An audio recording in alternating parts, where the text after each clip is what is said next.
episode of Chatting Over a Cuppa.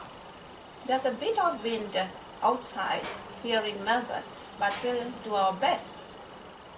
This video is done to a request made by a subscriber who wanted me to tell how I researched for my debut novel Arya's Dream and wanted me to tell the process I took in writing and publishing Arya's Dream.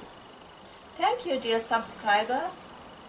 I'm delighted to do this video for you and many others who would love to write and publish your novel. I did it. You too can do it. My novel Arya's Dream took nearly 14 years to publish. I had many downs than ups in getting it published. So, all in all, it wasn't a path of roses and sunshine. Finding time is one of the challenges when one is juggling with a career. It is common to all of us because we all have 24 hours a day.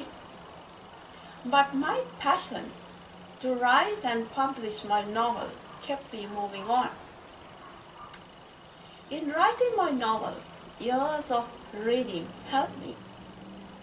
As a teacher of English and English literature, I was fortunate to read, study, analyze, and teach many classics.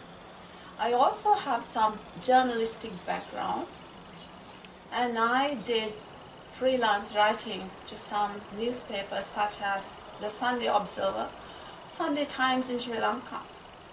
However, writing your novel is a daunting experience. If you would like to write your first novel, it is better to get or follow a course in creative writing.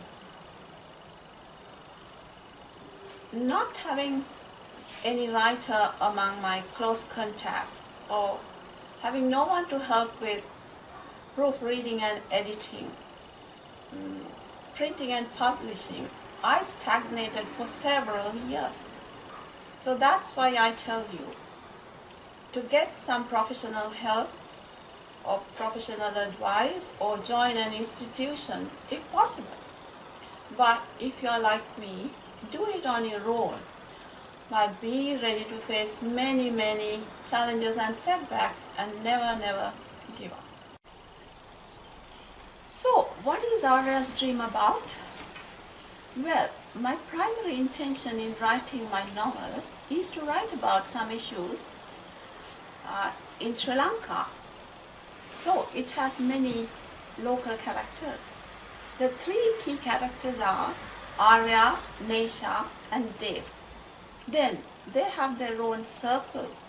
So that way, I could include several issues faced by many people. These segments of society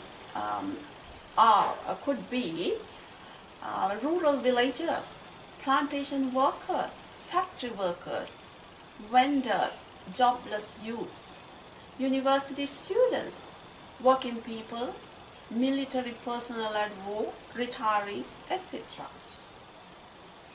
I have a character called Ranna, who is a potter. Although he has a craft, he succumbs to drinking and wastes money. When he needs money, there's no one to give him, and he ends up pawning his wife's earrings to get medicine. So he's caught up in this vicious cycle of poverty and drinking illicit liquor, and owes money to the local bootlegger. Then I have some estate workers whom I created after visiting and observing, after visiting various estates. I spoke to them and got to know about their life in the depths of poverty and how they are manipulated and exploited, and how they struggle against many societal ills.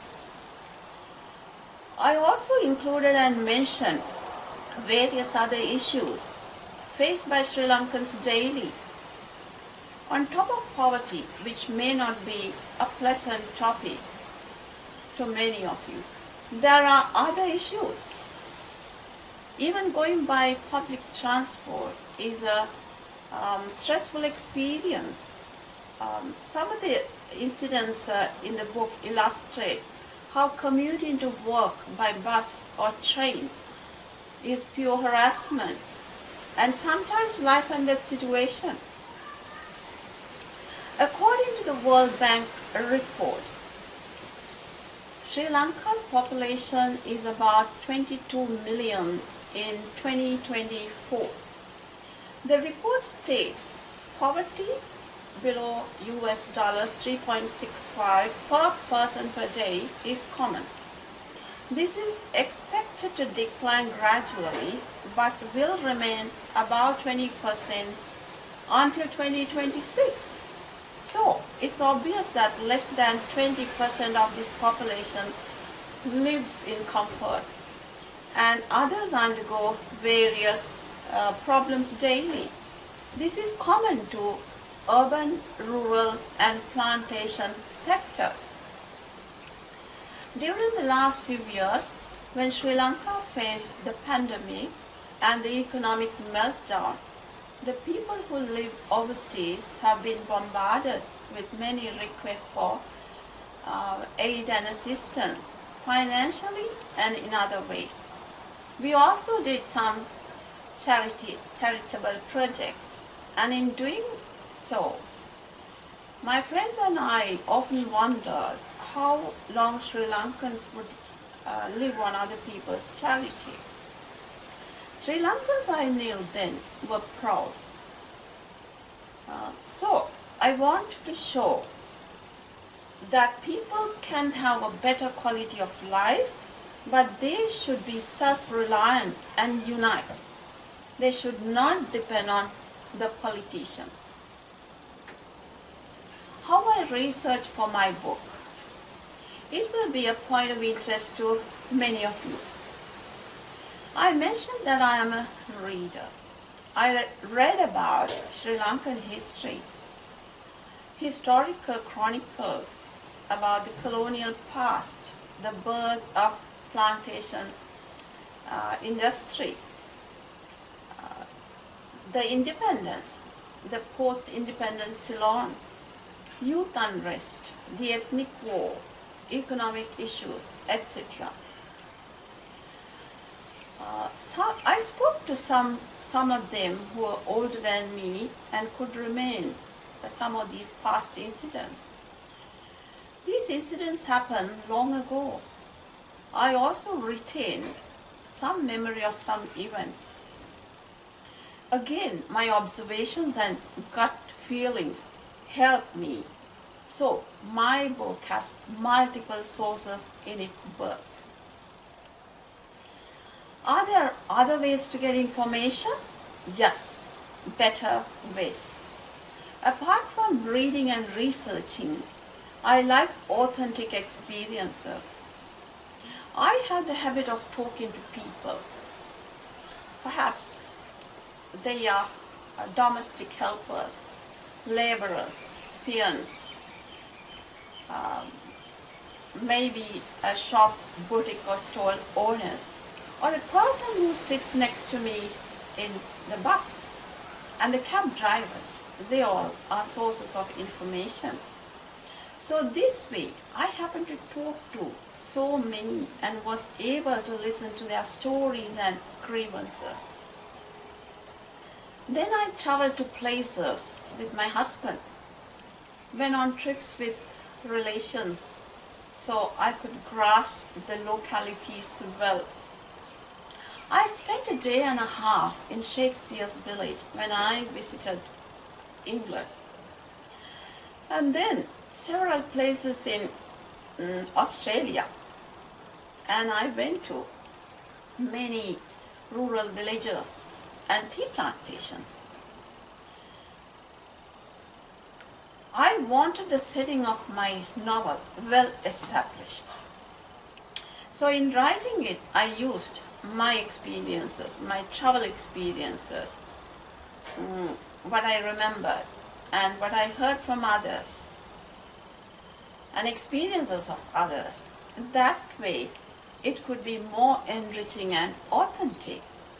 Again, I didn't forget to take many photos and videos of the places I visited.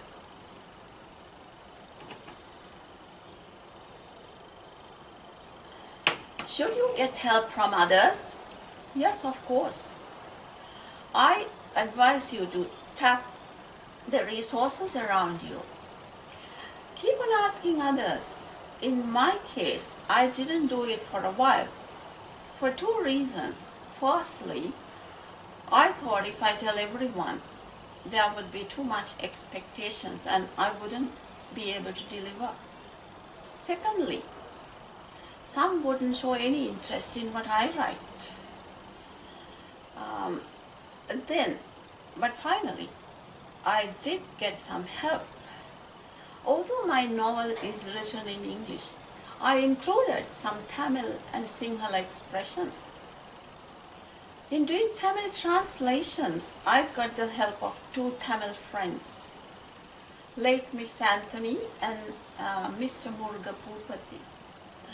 They were a great support. And again, in doing the cover illustration, I was introduced to Chris Nallaratinam, my illustrator. Chris did an amazing job. He included this symbolic picture of a tea bush in a teacup to express all the labor that goes into producing tea, something I couldn't think of. So my advice you to ask people whom you can trust. In my case, my lecturer and friend, Dr. Julianne East, gave me many tips. My hubby helped me in every possible way. There are a lot of generous souls around us. Getting it published, was it easy? Yes, it's a piece of cake. Ara's dream was mostly completed by 2018. Then I wanted a printer and publisher. I searched for one in Sri Lanka, but I couldn't find. I wasn't successful. It is because publishing industry is a hard rock to crack, especially for a first-time writer. They have their own agendas and policies. It is mostly very unfair by the writers. I must do a video on that, maybe sometime later. So what did I do? I sent my manuscript to a number of Australian publishers with the belief that I would have some potluck. To this day, I haven't received any acknowledgement. So my next option was getting in touch with online publishers. Some contacted me to sign a contract and wanted the rights of my book. That was scary. My family advised me not to give them rights. The funny thing was they wanted me to spend on printing, formatting and publishing and the rights of my book. Is it fair? No, not to my thinking. My hubby cautioned me not to do it. Discretion is the better part of valor.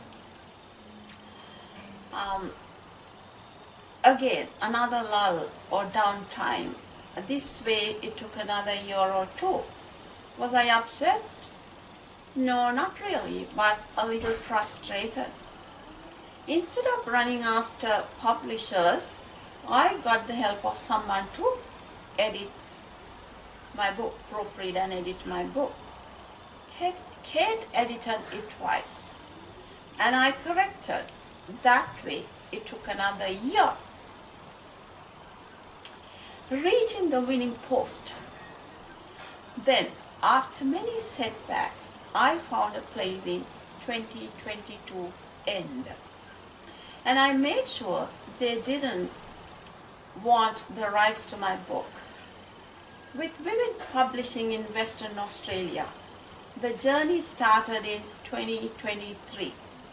Correspondence was entirely online via emails. Although I wanted to meet the publisher, I couldn't. But I read their websites and knew that they were reliable. Anyway, formatting, printing and publishing took about 10 months. Because I had to edit and correct. If they did that, it would have cost me more money. It was finally completed in December 2023. It cost me money because printing and publishing isn't cheap in Australia. But it was my passion to write and publish my novels. I launched my book in Australia in February 2024 and in Sri Lanka in September 2024. I reprinted and launched it. In both book launches, I had my students, family and friends to help and support. Arya's Dream is now available in leading bookstores like Sarasavi, Vijitayapa, Expographics, Kodage, Dayavansha Jayakodi, Jam Fruit Tree, Barefoot Gallery, and some online stores like grantha.lk and K-Books. Public library in Sri Lanka and some universities purchased my novel. I also have a website, aryasdream.com. I believe my insights and experiences in becoming a published author would inspire you. I wanted to tell you about my book writing journey that would inspire and help a lot of you. Thank you so much for watching my video, and I appreciate those who subscribe it. Please subscribe me, comment, like and share my videos. See you soon with another fantastic video. Thank you.